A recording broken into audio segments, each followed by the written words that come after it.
Este é o Gabinete de Guerra, um podcast da Rádio Observador, em que olhamos para as mais recentes notícias da guerra na Ucrânia. Francisco Pereira Coutinho, depois de Olaf Scholz, vários dos principais responsáveis europeus e da NATO vieram a público comprometer-se com o não envio de tropas para a Ucrânia, mas ainda há pouco em Estrasburgo, Ursula von der Leyen alertava para o risco de guerra na Europa e que os 27 têm de acordar.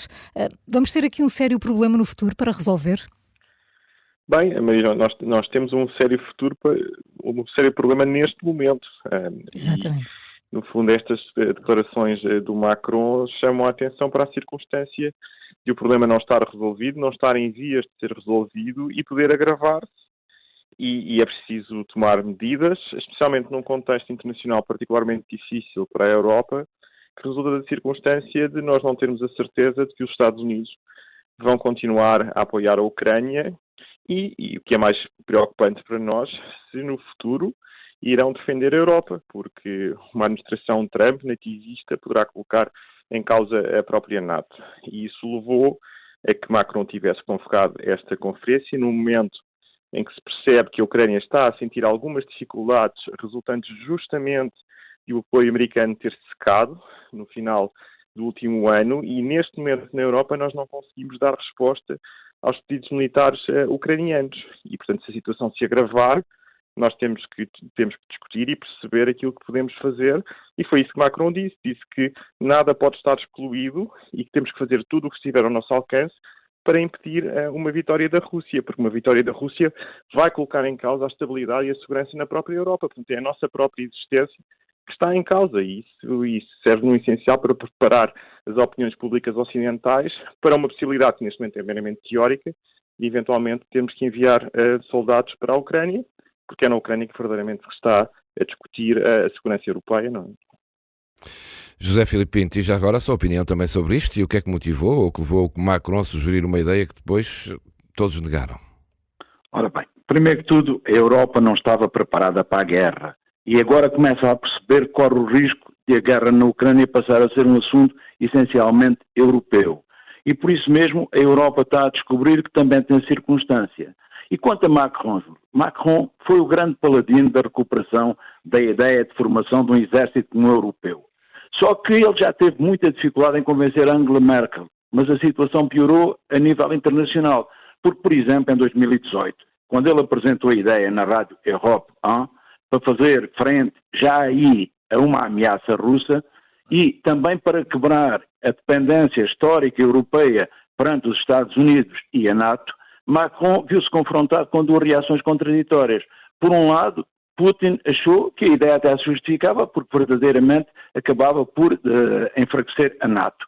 Quanto a Trump, foi muito duro. Ele disse que Macron tinha insultado os Estados Unidos e lembrou que antes dos Estados Unidos terem entrado na Segunda Guerra Mundial, os franceses, de que Macron era presidente, estavam a aprender alemão em Paris. E por isso mesmo o que acontece é que estas palavras de Macron acabam por ser algo precipitadas e pôr em causa se nós, apesar do Tratado de Maastricht nos ter dado a criação de uma política europeia de segurança comum, se de facto nós temos mesmo essa política europeia de segurança comum. Porquê? Macron, neste momento, está muito desafiado a nível interno, mas também está ele próprio a tentar liderar a oposição à Alemanha e à estratégia da Alemanha relativamente ao apoio europeu, ou da União Europeia, se preferirmos, à Ucrânia. Só que talvez há aqui dois elementos que convém recordar. O primeiro, segundo o Instituto Internacional de Pesquisa da Paz de Estocolmo, a França foi desde 2017 até 2021 o terceiro maior exportador de armas. Mas quando nós percebemos que este Macron que está a tentar assumir protagonismo e a liderança da condução do processo de apoio europeu à Ucrânia, nós percebemos que a França não está entre os países europeus que mais apoio têm prestado à Ucrânia a nível militar. Se não estou errado, ocupa a 8ª posição. E isso para um país que ocupa o 3º lugar no pódio da exportação das armas, mostra claramente que Macron está aqui a tentar reforçar internamente a sua posição através de um aumento do prestígio internacional que não corresponde àquilo que tem sido o seu empenhamento a sua ação no conflito.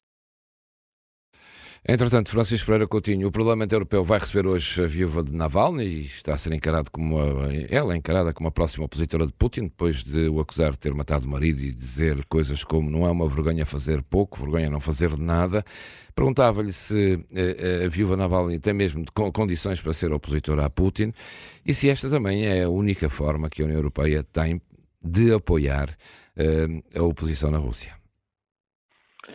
Bem, a viúva Navalny está no exílio.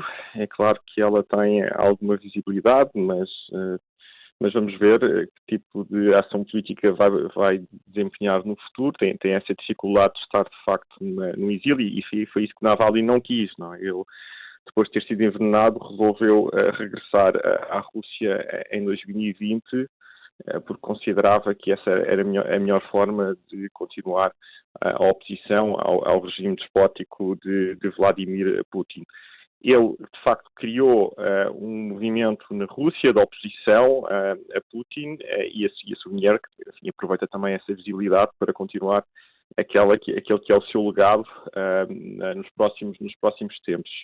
Agora, é evidente que isto se passa aqui no Ocidente, a repercussão interna na Rússia desta participação no Parlamento Europeu acaba por ser relativamente diminuta. Há outros dissidentes políticos russos que continuam presos.